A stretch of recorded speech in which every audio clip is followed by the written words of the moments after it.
And I want to introduce Gary Earl, our PPLC's Countywide Services Manager. He's going to introduce our next 3 speakers. Gary?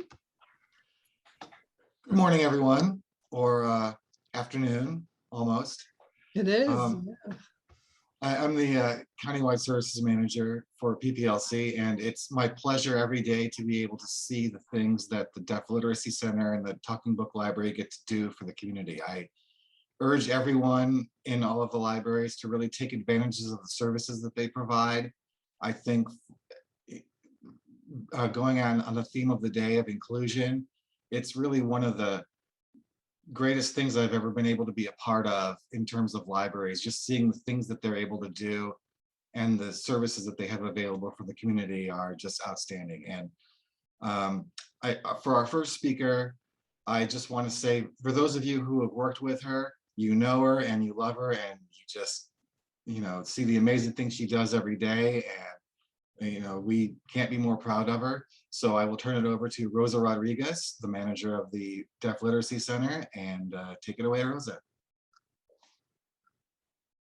Well, hello, everyone. I don't have to do anything, right? As soon as I speak, the slide, the screen will go to everyone, right? I don't know. I'm used to doing sign language. We don't use the sound. So, well, hello, everyone, and thank you for having me today. It's a pleasure to be here with you, speaking about what we do at the Deaf Literacy Center. So I'm going to begin sharing my slideshow.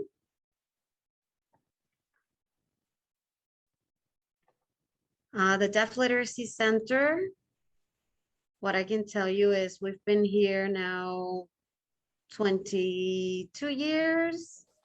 We just celebrated the 20th anniversary a couple years ago. And I have been working with PPLC for over 20 years, which has been amazing. Every time people ask, what do you do and how did you get to do it? The answer is you need to have admin that believes in such a program and in providing services to you're not traditional library user. That's the key to what we do. So the Deaf Literacy Center, like I said, this is what we do, how we do it, how we impact our community, and how can your library help spread the word and do a little bit of what we do, which, yeah, we don't expect anyone to be doing it at the level that we do it, but it's great that in our county we have a program of such magnitude. We take it to the next level. DLC is a library-based program that meets the library information needs of local deaf and hard of hearing people. We are a service of PPLC, and our main goal is to facilitate collaboration, resource sharing with other libraries in the county, as well as with other organizations and programs throughout our county. We partner with anyone we can in order to provide the services to the deaf and hard of hearing community in the county. And we provide library services directly to the deaf.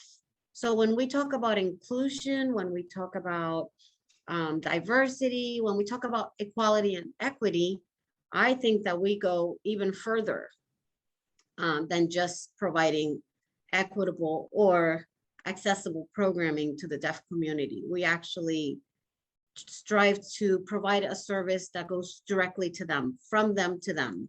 So in addition to just providing interpreters and closed captioning videos, we actually have deaf presenters, and we have videos that are presented in sign language, in their primary language, rather than just read the caption, which is an accommodation, but not always the clear path, the easier way for them to access the information. Our vision is to foster lifelong love for learning, of course. I always feel like we're a bridge to information. We have everything that deaf people don't have, which is information, access to information. We connect families and build community, educate and empower the community in general too. Not just the deaf and hard of hearing, their children, their family members, but the community where they live in. And the ultimate goal will be to change people's lives. So here's a little bit of what we do for some of you that may not know. Like I said before, the programming goes directly to the deaf community. So we provide information services just like you do, but specifically to the deaf and hard of hearing residents of Pinellas County. When we talk about library programs, I think of if we're celebrating Black history or Hispanic heritage, why not celebrate specifically the contributions of Black deaf Americans and Hispanic deaf people throughout the nation? And that's what we've done. We've taken it one step further and celebrate them and their community. We have a specialized deaf collection, which was one of the things that Andrew talked about. When we are talking about inclusion and providing services to, like we said, the non-traditional people, opening our doors to people that are not normally our library users, are typically library users. We have created a specialized collection in partnership with the Safety Harbor Library. So we have a PPLC collection and a Safety Harbor collection that includes anything you can imagine about deaf people, for deaf people, sign language, biographies, movies that are entirely signed, not just caption material. So check it out if you haven't. We have programs for our teens in our county, and we do that by partnering with local schools and other social service agencies that are also serving the community, or that may have programs that may attract some of our patrons. I know I've partnered with some of the local libraries. The Dunedin Library had a program a couple summers ago that was filmed. Let's learn how to film a movie. And I had a few deaf kids that would love to do such thing. So we partnered with them and brought the deaf kids to their program. And then we're able to take what we learned there and create our own movie afterwards. So partnering, again, is what the key to our success. Early childhood literacy, we do after school tutoring. We work with moms and their babies. We work with preschool programs throughout the county to ensure that those deaf kids are receiving early language input, that they have deaf mentors they can look up to, that they have language mentors that they can learn from, because 90% of deaf children are born to hearing families, and there's no sign language at home until they get to school at the age of 3 or 4, which they have lost a lot of that window of early language learning. We have programs throughout the year. I mean, the last program we had was where the children created their own books. Some parents wrote books for their children. And this was something that we were trying to do in order to promote early literacy. So here's just examples of what we do every week. We work individually now, like everyone else, through Zoom, through FaceTime, whatever, however we can reach them. And to do individualized or small group tutoring, book discussions. We're working with many deaf individuals on citizenship, on driver's ed, and basically teaching them basic English skills. Some of them, because they're foreign, we are working with a lot of deaf foreign people, a lot of Hispanic deaf people. We have someone from Iceland, one from Poland. We have Russian deaf people, and they're trying to learn ASL as well. So that's another service that we provide. We have family and community events and programs throughout the library. We have ASL story times. We celebrate everything you see everybody out there celebrating. But again, we have a deaf Santa Claus or a deaf bunny or a deaf bear telling a story, as opposed to just having a regular presenter with an interpreter. We provide sign language classes to the community. And that I always feel like if we want to include the community, the deaf community into our libraries, we need to make the library a deaf-friendly environment. We can't just say, just go to that room where Rosa is and she'll figure it out. They're going to encounter you as a staff member at the front desk, other families that are sitting in that room in the story time every week, the reference staff who's there giving them access to the computer. So if we could get everyone a little bit more deaf friendly, we make the library a more deaf friendly place, and it'll be a place they will want to come to often. Libraries are not typically a place deaf people want to go to. Many deaf individuals struggle with English. So why would you go to a library? It's a scary place. There's a lot of books all written in English. Nobody can communicate with you. Why would you come in there? So I think it's very important to provide these classes to the community, to the staff. And we include a lot of deaf cultural tips and information on differences, cultural differences, so that we, again, can welcome deaf and hard of hearing patrons. We have deaf culture presentations almost monthly. And again, we try to feature deaf people. It's for the deaf and by the deaf every time we do it. So we have deaf panels, we have deaf presenters, we have deaf families that come and speak about their experiences, because the main goal is to expose other deaf individuals to this and the community in general. There are special partnerships that we create in order to respond to community needs. Every year for the past maybe 10 years, we've been partnering with local social service agencies that provide tax assistance. Imagine a deaf person going to an accountant and trying to understand all these forms, and there's no interpreter there, and they don't know what's expected. A lot of those tax returns come back because they didn't answer the questions correctly. So we try to partner with some of the local agencies and organizations here in Pinellas County to provide this service. This past year, we even partnered to help them have access to the vaccines. So many of them had so many questions, they didn't know what was happening. So providing that information and then going the extra step of, let's set up some kind of partnership where when they're providing this service, we're there to assist, or we find volunteers that can assist with communication as well. I think that the main thing with libraries is that we change lives. We want a community impact. We want to make sure that our community is welcomed, that they're serviced just like everyone else. They are part of our community. Deaf and hard of hearing people are part of our community, and they deserve quality library services just like you and I. And that has been the main thing at DLC. Like I mentioned before, we are the bridge to the world of information. We have everything they lack, which is access to that info. Not that they cannot understand it, it's that nobody's actually bringing it to them and making it accessible. Well, on a weekly basis, we provide tutoring, mentoring, and literacy instructions from deaf children to deaf adults to people learning sign language. During COVID, Andrew started mentioning the masks and all that. Can you imagine that for deaf and hard of hearing individuals throughout the nation, throughout the world? You can't read lips, you can't see facial expressions. It's the only way you communicate with the outside world.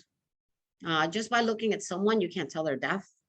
So they come into your library, and how do you know how to serve them if you can't even notice because of the invisibility of the condition of the deafness. So there are certain steps that I will share with you so that we can, again, make the library more inclusive and more welcoming. So during the pandemic, everything went virtual for us. And we kept trying to keep everybody engaged. They're like, no, we really want to come. We don't like this. We don't want to do the Zoom classes or the Zoom meetings. And we had to find ways to keep them engaged and to keep them connected to us. We all know libraries are there to serve everyone, and that includes our deaf and hard of hearing patrons. Libraries play a crucial role in empowering diverse populations, especially in this country. We are fortunate that we have such a thing. For many deaf people out there in other countries in the world, there's nothing similar, comparable.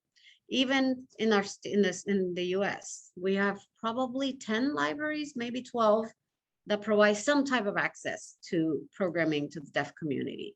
Yeah, 90% of libraries would say we have an interpreter. If you want one, you have to request it 72 hours in advance. We're gonna have to try to find one somewhere. And it's not always the right thing to do, because oftentimes if the person, think of someone is showing up and saying, hey, I would love to go to this library program. Would you like to come with me? And the deaf person says, I would love to, but I have to request someone 72 hours in advance. So I'm not going to be able to go to this program tonight, which becomes a barrier. That the accessibility of oftentimes becomes a barrier to quality services anywhere, not just the libraries. So you may wonder, how do we reach the number of people that we reach? And that, I guess I said, it's at the beginning, is we partner with the community, we cater to their needs, and we actually try to have the community come and create the programs and be the storytellers. And we try to empower them to take ownership of the services that we provide. Also, the partnerships and collaborations that we have with so many agencies, schools and programs, libraries throughout the county is what makes our programs a success. We share spaces and resources with everyone we can in order to make the library programs accessible. Our volunteers are the key to our success. Without our volunteers, I don't know what we could do. We couldn't handle the number of people we have, the number of programs that we provide, the number of touring sessions that we do on a weekly basis. The program is housed at the Safety Harbor Library, and we have me as one full-time staff and an equivalent of another full-time person to provide services to the entire county. So our volunteers and our partnerships are the key to the success. I thought, okay, how do I describe what we do and how we do it to libraries throughout the county today? And I thought no better way than just asking our patrons and our students, how are we doing? What do we do for you? If somebody were to ask you today, what is it that DLC does for you? What would you say? And I received some videos that I would like to share with you today. So let's take a few minutes. It's a 2-minute video and it's captioned. So yeah, it'll be accessible to all.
Trying to get out of this now. Okay, so how can your library help?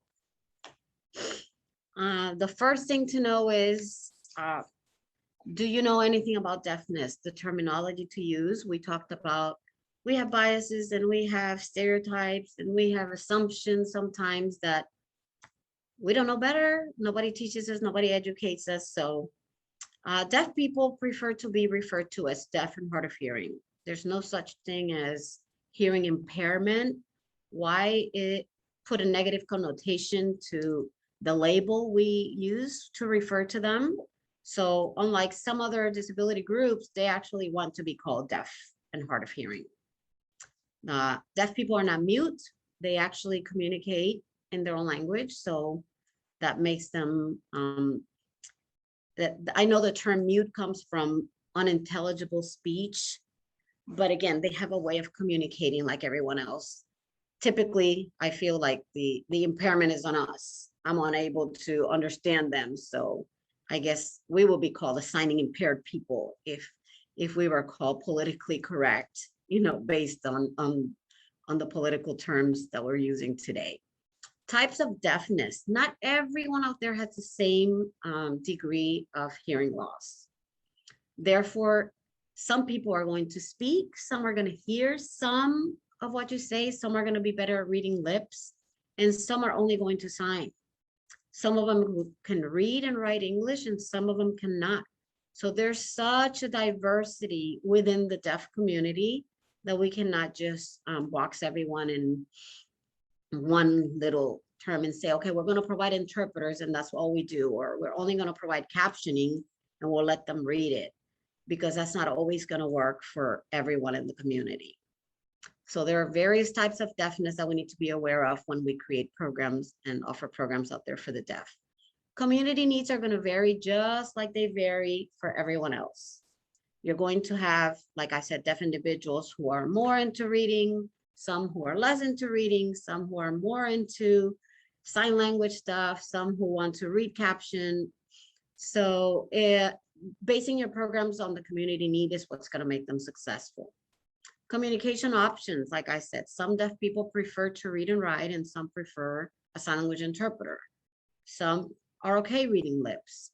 So make sure that you take that into consideration when thinking about servicing this community. Interactions. What do you do when a deaf person walks into your library? Stay calm. There's nothing wrong with deaf people other than they can't hear. I know that the unknown, it's out of my comfort zone, creates some kind of fear at times, and everyone panics. The typical response is we're going to panic. We're going to find someone to deal with them because we can't. Again, try making sure that your lips are visible, that you're not in a space that's too dark. See if they're willing to write with you. Some of them, like I said, might be okay with that. Some may not. Gestures, simplify your language. Remember, they don't understand the language of the library. Oftentimes there might be a barrier with English. So you simplify what you're trying to say, not dumbing it down. They understand, they just understand it differently. And oftentimes they're only taught one word for 20 words that refer to one term in English that we have. So when you say a call number, how do you call the book? I can't speak, I can't hear. No, sometimes it might take you just guiding them, taking them to the place where the item that they're looking for is located at. So yes, sometimes it takes a little extra step, and that's where empathy comes into place.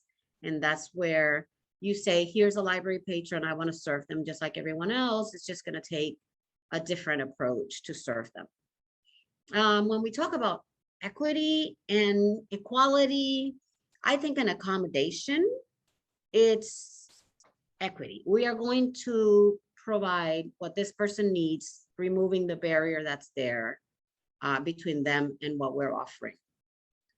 Providing a sign language interpreter, a caption video,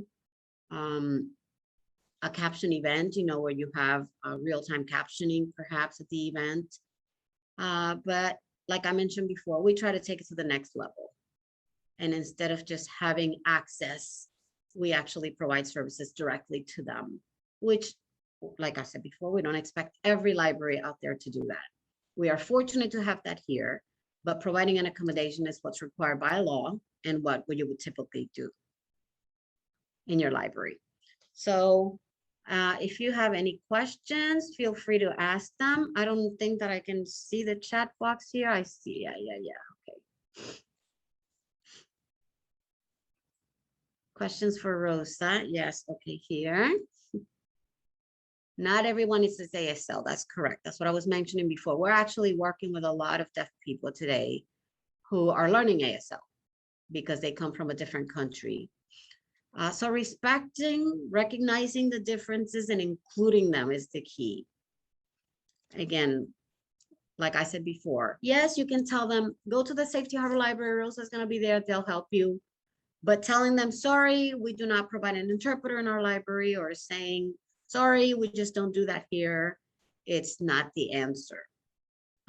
Legally and simply, just because we're a library, aren't we here to, like we said before, provide access to all? So don't assume, again, that deaf people communicate the same way. Do not assume they all read lips. Just because they're speaking to you doesn't mean that they can hear you. The degrees of hearing loss are going to vary from person to person. Make sure to try, like I said, writing, gesturing, pointing, all those things help. Just show them that, yes, you want them to be a part of your library. You want them to have access to what we have. Several important things to keep in mind are having a little database of, here's where we call when we need an interpreter. Here's who we call when we need a caption event, which is something that we can work on together if necessary. I know many of the libraries reach out to us when they have such a need, so feel free to do that. But again, just turning them away and saying we don't provide that, it should never be the answer. Deaf people do everything you and I do. In fact, there are amazing deaf people out there doing things that I couldn't even do. So when people ask me, are you there to help them? Are you? No, I'm not helping them. Actually, they can help themselves oftentimes. And again, we're going to have a little bit of everything. So including them all, providing access to all, it's the key. So the takeaway today should be, yes, there are going to be deaf people coming into my library. I need to make a few adjustments to communicate with them. Sometimes go an extra mile. And again, you don't have to have a deaf collection. You don't have to have a person who signs at your library at all times. Providing access, it's what's required and what you should do. But we're fortunate to have this program here. So reach out if you need us. Yes, that was Dunedin Library who allowed us to be a partner in that film program.